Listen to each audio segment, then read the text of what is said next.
Hi friends. Vinod வந்து பணப்பெட்டி எடுத்துகிட்டு வீட்டுக்கு போனதுக்கான ரீசன் வந்து பார்த்திங்கன்னா அரோரா அப்படின்ற மாதிரி தான் சொல்லியிருக்கிறாங்க. அரோரா வந்து பார்த்திங்கன்னா மைண்ட் வாஷ் பண்ணியிருக்கிறாங்க வினோத்துக்கு. அரோரா வந்து என்ன சொல்லியிருக்கிறாங்க அப்படின்னா, வினோத் இப்போது 6 பேர் இருக்கிறோம், யாருமே வந்து நான் பணம் எடுக்க மாட்டேன்னு சொல்லிட்டு எல்லாருமே சொல்லியிருக்கிறாங்க. இப்போது நடுவில் இப்போது ஒரு எவிக்ஷன் ஒன்று வரும். அதில் நீ பணம் யாருமே எடுக்கலைன்னா அவங்க சும்மாவே வீட்டுக்கு போயிடுவாங்க. இத்தனை நாள் வந்த சேல்ரி, நம்ம ஒர்க் பண்ண டேஸ்க்கான சேல்ரி மட்டும்தான் இருக்கும்.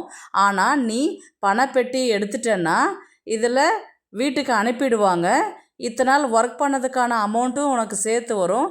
ஆக 2 அமௌண்ட்டுன்றது வரும் உனக்கு அப்படின்ற மாதிரி அரோரா வந்து சொல்லியிருக்கிறாங்க.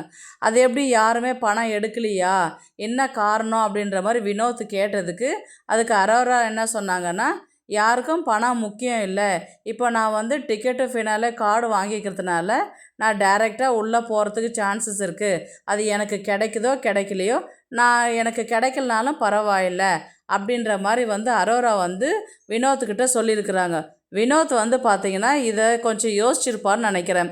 ஏன்னா நம்ம அந்த அளவுக்கு எல்லா கண்டஸ்டன்ஸுக்குமே கேட்ட ஒரே கொஷின்னு, நான் பணப்பெட்டி எடுக்கட்டுமா வேணாவா அப்படின்ற மாதிரி தான் கேட்டாங்க. இத்தனைக்கு பிரவீன் காந்திக்கிட்ட கூட கேட்டார்.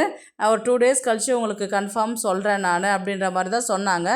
ஆனால் அவர் வந்து ரிப்ளை எதுவும் பண்ணாதனால இவர் வந்து என்ன செய்கிறது, யார்கிட்ட கேட்குறது அப்படின்ற ஒரு குழப்பத்தில் இருந்திருக்கிறாரு.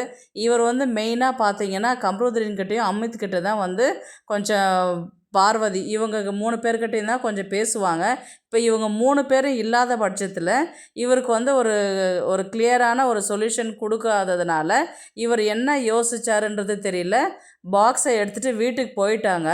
ஆனால் வினோத்தோடைய ஒய்ஃப் வந்து ட்வீட் போட்டிருக்கிறாங்க. என்ன ரீசன் பார்த்தீங்கன்னா, வினோத் ஒன்றும் வீட்டுக்கு வரல, இந்த மாதிரி தப்பாக வந்து பரப்பி விடாதீங்க அப்படின்ற மாதிரி வந்து சொல்லியிருக்கிறாங்க. ஆக்சுவலாக பார்த்தீங்கன்னா பிக் பாஸ் டீமில் இருக்கிறவங்க இப்போ நீங்கள் எதுவும் அவங்களுக்கு கால் பண்ணி சொல்ல வேண்டாம், இப்போ வெயிட் பண்ணுங்கள். ஏன்னா சாட்டர்டே எபிசோடில் தான் வெளியில் வர மாதிரி தான் காமிப்பாங்க.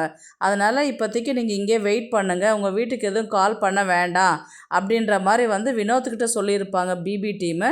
இப்போது அவங்க பாக்கியா வந்து என்ன போட்டிருக்கிறாங்கன்னா ட்வீட்டு, அவர் வந்தார்னா நான் உடனே அப்டேட் உங்களுக்கு கொடுக்குறேன், தப்பான நியூஸை வந்து பரப்ப வேண்டாம் அப்படின்ற மாதிரி வந்து பாக்கியா வந்து ட்வீட் போட்டிருக்கிறாங்க. இப்போ என்ன ரீசன் பார்த்தீங்கன்னா, அரோரா சொன்னதுக்கப்புறம் தான் வந்து வினோத் வந்து குழப்பம் அதிகமாயிட்டு பணம் எடுக்கலாமா வேணாவான்ற பட்சத்தில் பணத்தை எடுத்துக்கிட்டே வெளியில் போயாச்சு. இப்போது அரோரா பண்ணது வந்து சரியாக தப்பான்றது உங்களுடைய கமெண்ட் வந்து கண்டிப்பாக ரிப்ளை பண்ணுங்கள். ஃப்ரெண்ட்ஸ் ப்ளீஸ் லைக் பண்ணுங்கள், ஷேர் பண்ணுங்கள், சப்ஸ்கிரைப் பண்ணுங்கள். தேங்க்ஸ் ஃபார் வாட்சிங்.